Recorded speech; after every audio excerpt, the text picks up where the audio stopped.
बिस्मिल्लाहिर्रहमानिर्रहीम व तो इज़्ज़ु मन तशा व तो ज़िल्लु मन तशा बियदिकल खैर। जी अस्सलाम वालेकुम, मेरा नाम है डॉक्टर मोहम्मद ताहिर इकबाल और आज हम एक नई डिस्कशन के साथ आपकी खिदमत में हाज़िर हुए हैं। तो आज हम जिस मौजू पे बात करना चाह रहे हैं वो है फ़ीड फार्मूलेशन। हम कुछ इस तरह का सेटअप लेके आए हैं कि जो हमारे फार्मर हजरात हैं और जो छोटे फार्मर हजरात हैं या जो जिन्होंने डेरे वगैरह पे अपने कोई 10-20 या 40-50 जानवर रखे हुए हैं, हम उनको कुछ ऐसा इस तरह का कोई तरीका बताया जाए उनको, या कुछ इस तरह का प्रोसेस उनके साथ डिस्कस किया जाए कि वो अपनी जो है ना जानवरों की फ़ीड फार्मूलेशन या अपने जानवरों की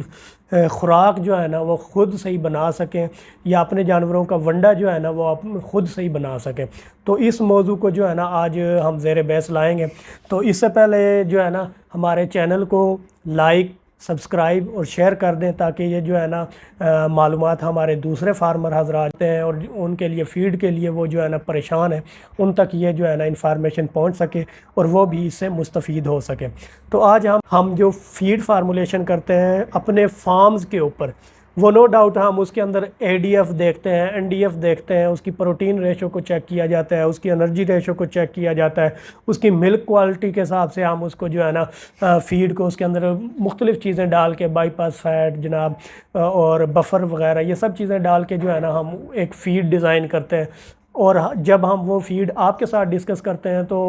थोड़ा सा लेबोरियस हो जाता है उस चीज़ को समझने के लिए हमारे फार्मर हजरात के लिए, या वो जो चीज़ हम उनको समझाना चाह रहे होते हैं तो उस वक्त उनको समझ नहीं पा रहे होते वो। तो इसलिए हम जो है ना एक सादा सा फार्मूला कह लें या एक सादा सा तरीका कह लें वो लेके आपकी खिदमत में हाज़िर हुए हैं ताकि आप अपने जो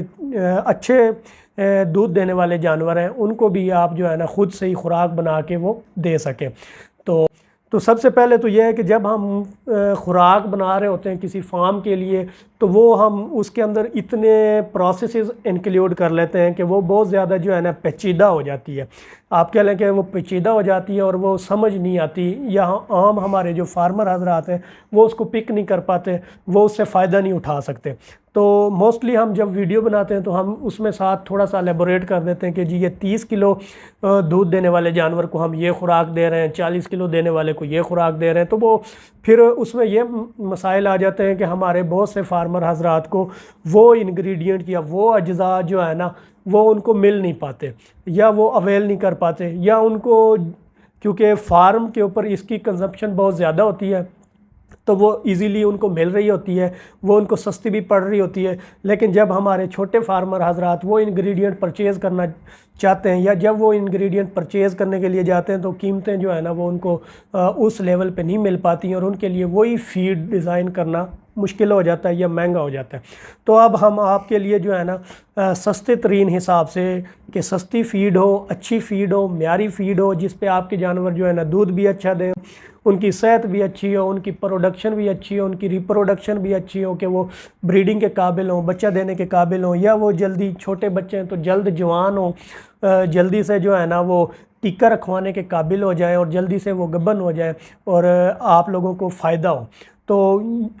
प्रॉफिटेबल बिज़नेस तब है डेयरी कि आप उससे जो है ना सस्ते से सस्ता करके और इजीली चीज़ें आपको अवेलेबल हों और सस्ती चीज़ों से आप अपनी खुराक बना सकें, क्योंकि आजकल महंगाई जो है ना वो बहुत ज़्यादा आसमान के ऊपर पहुंच गई है। तो चीज़ें जो है ना सस्ती चीज़ों से अगर आप अपनी खुराक बनाएंगे तो तब भी जो है ना डेयरी वो प्रॉफिटेबल है। तो फ़ीड बनाते हुए हम जो मेन चीज़ें हैं वो उसके अंदर एक तो होती है जी एनर्जी और दूसरी होती है प्रोटीन। पहले नंबर पे एनर्जी होनी चाहिए फ़ीड के अंदर और प्रोटीन होनी चाहिए, उसके अलावा मिनरल्स वगैरह जो है ना वो चीज़ें हम जो है ना शामिल करते हैं। तो ये तीन चीज़ों को जो है ना आपने मद्देनज़र रखना है। इन चीज़ों के मैं आपको इंग्रेडिएंट्स वगैरह बता दूंगा, तो आपने ये चीज़ें जो है ना अपनी रिक्वायरमेंट के हिसाब से ख़ुद से ही जो है ना इनकी मात्रा आपने सेट कर लेनी है, इनकी निस्बत आपने, इनका तनासुब आपने सेट कर लेना है और अपने एनिमल को ऑफ़र करनी है। इंशाल्लाह वो बहुत अच्छा परफॉर्म करेंगे। तो एनर्जी के लिए हमारे पास क्या क्या चीज़ें होती हैं? एनर्जी के लिए आप क्या लें कि पास जो है ना दाने होते हैं मुख्तलिफ़ किस्म के दाने जो है ना हम यूज़ कर सकते हैं। इसके अंदर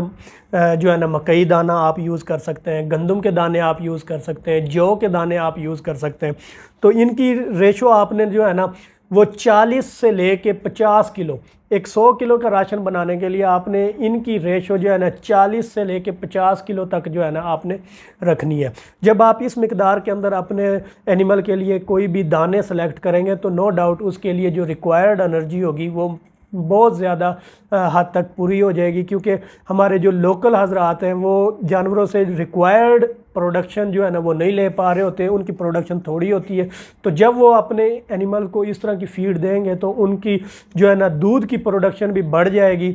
और उनका बिज़नेस जो है प्रॉफिटेबल होगा और एनिमल उनको जो है ना प्रॉफिट देंगे। तो आपने ये दाने सेलेक्ट कर लेने। अगर आपके जानवर गब्बन है तो फिर कोशिश करनी है आपने गंदम की जो है ना रेशो उसको आपने कम रखना है और जौ और मकई की रेशो वो आप ज़्यादा रखें। तो ये सस्ते इंग्रेडिएंट होंगे, सस्ते आपको हर जगह से इजीली अवेलेबल हो जाएंगे और नो डाउट बल्कि किसान जो है ना ये चीज़ें खुद उगा रहा होगा तो वो आपकी हो सकता है कि घर की भी हो, घर की अगर होंगी तो आपकी प्रोडक्शन कास्ट इनके ऊपर और भी कम होगी। जब और भी कम होगी तो आपकी फीड और ज़्यादा सस्ती बनेगी और आप इजीली जो है ना ये सारी चीज़ें आपके पास अवेलेबल भी होंगी। उसके बाद आप प्रोटीन की तरफ आएँ। अब प्रोटीन को पूरी करने के लिए खुराक के अंदर हम मोस्टली जो है ना खल वगैरह यूज़ करते हैं या फार्म्स के ऊपर कह लें तो हम मील्स यूज़ करते हैं। अगर तो आप लोगों ने खल यूज़ करनी है तो खल के अंदर आप जो है ना बनोला खल यूज़ कर सकते हैं, सरसों की खल आप यूज़ कर सकते हैं, मूंगफली की खल आप यूज़ कर सकते हैं, तारा मीरा की खल आप यूज़ कर सकते हैं। तो मुख्तलिफ़ किस्म की जो है ना उस्सों की खल आप यूज़ कर सकते हैं। तो ये मुख्तलिफ़ खलें जो है ना कनोला की खल आप यूज़ कर सकते हैं। तो ये मुख्तलिफ़ किस्म की खल जो है ना आप यूज़ करके अपने एनिमल की एनर्जी सोर्स जो है ना आपने वो दानों से ले लेना है और प्रोटीन का सोर्स आपने ये खलों से इनसे ले लेना है। अगर तो आप मील वगैरह यूज़ करना चाह रहे हैं तो उसके अंदर भी कनोला मील है, सरसों मील है, इसके अलावा जी सोयाबीन मील है, इसी तरह गुआर मील है, मुख्तलिफ़ किस्म के मील्स हैं वो भी अवेलेबल है, तो वो भी आप यूज़ कर सकते हैं। इनका तनासुब आपने कितना रखना है? इनका तनासुब आपने 30 से 35 किलो तक रखना है। जब आप 40 से 50 किलो वो रखेंगे और 30 से 35 किलो का तनासुब ये रखेंगे तो आपकी फीड जो है ना एनर्जी भी उसमें पूरी होगी और प्रोटीन भी मोस्टली काफ़ी हद तक उसमें पूरी हो जाएगी। फिर आपने 25 केजी तक जो है ना चोकर मुख्तलिफ़ किस्म के देने हैं ताकि आपका जो है ना फ़ाइबर मिले एनिमल को, और फ़ाइबर भी जो है ना अच्छा और इजीली डाइजेस्टेबल फ़ाइबर जो है ना वो एनिमल को मिले। ये देने से आपके एनिमल की जो है ना हेल्थ बेहतर होगी, उसको एनर्जी भी मिलेगी, उसको प्रोटीन भी मिलेगी और एनिमल जो है ना शौक़ से चारा या वंडा वो खाएगा भी। अब मोस्टली हम क्या कर रहे होते हैं, एक ही किस्म का चोकर जो है ना गंदम के चोकर के पीछे हम पड़े होते हैं, तो वो नो डाउट वो भी बहुत अच्छी चीज़ है, लेकिन आपके लिए बहुत ज़्यादा ऑप्शंस होने चाहिए। तो ऑप्शंस में आप जो है ना सोयाबीन की चोकर भी आप यूज़ कर सकते हैं, चने की कोशिश करें चोकर आप यूज़ करें, या मुख्तलिफ़ किस्म की दालों की चोकर जो है ना वो आप यूज़ करें। अगर आप दालों की चोकर यूज़ करेंगे वो इजीली डाइजेस्टेबल होगी और एनिमल जो है ना वो शौक़ से खाएगा। लेकिन अगर आप कोशिश करें कि गर्मियां हैं, अगर गर्मी है तो आप अपने जानवर के लिए चने की चोकर या चने का जो ऊपर वाला छिलका होता है आप कह लें उसको प्रीफर करें। उससे होगा क्या, एक तो उसके अंदर एनर्जी भी होगी, प्रोटीन भी होगी, दूसरा जो है ना वो एनिमल खाएगा, जब खाएगा तो एनिमल को प्यास थोड़ी ज़्यादा लगेगी, जब प्यास लगेगी तो एनिमल पानी ज़्यादा पिएगा और पानी ज़्यादा पीने की वजह से एनिमल का जो है ना ओस्मोसिस जो है ना वो बेहतर रहेगा। गर्मियों में एनिमल जो है ना ज़्यादा, जैसे थोड़ा सा बोलने में जो है ना मसला हो रहा है, तो ये किस्म जो है ना गंदम चोकर चना, ये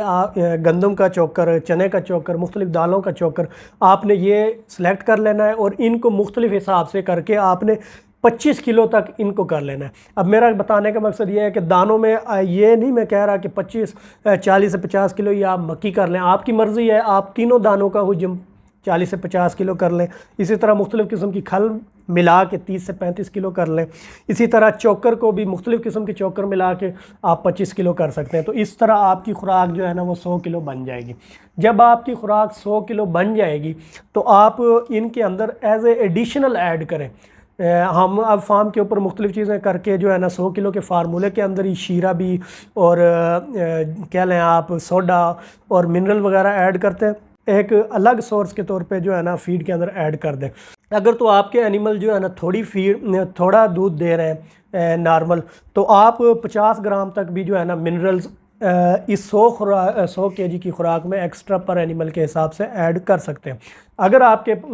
एनिमल्स जो है ना वो हाई प्रोड्यूसर हैं तो आप 100 ग्राम तक जो है ना मिनरल मिक्सचर जो वो ऐड कर सकते हैं। इसके अलावा अगर आप बफर वगैरह भी ऐड करना चाहते हैं तो आप सादा और सस्ते वाला बफर जो है ना मैग्नीशियम ऑक्साइड वो ऐड करें, वो आपको सस्ता पड़ेगा और उसको भी आप 1 से 2 किलो जो है ना या पर एनिमल जो है ना 50 ग्राम तक वो अपने हिसाब से अपने फार्मूले में ऐड कर सकते हैं। इसी तरह आपने काला नमक जो है ना वो ऐड करना है ताकि काले नमक से जो है ना ये आपकी बफरिंग कैपेसिटी को बढ़ाएगा, एनिमल की बफरिंग कैपेसिटी को। तो ये चीज़ें जो है ना आप सेलेक्ट करके और ख़ुद से ही जो है ना अपनी मर्ज़ी की जो है ना इनकी निस्बत रखते हुए, तनासब रखते हुए अपने एनिमल्स के लिए ख़ुद ही जो है ना फीड डिज़ाइन कर सकते हैं और इसमें कोई मुश्किल नहीं है।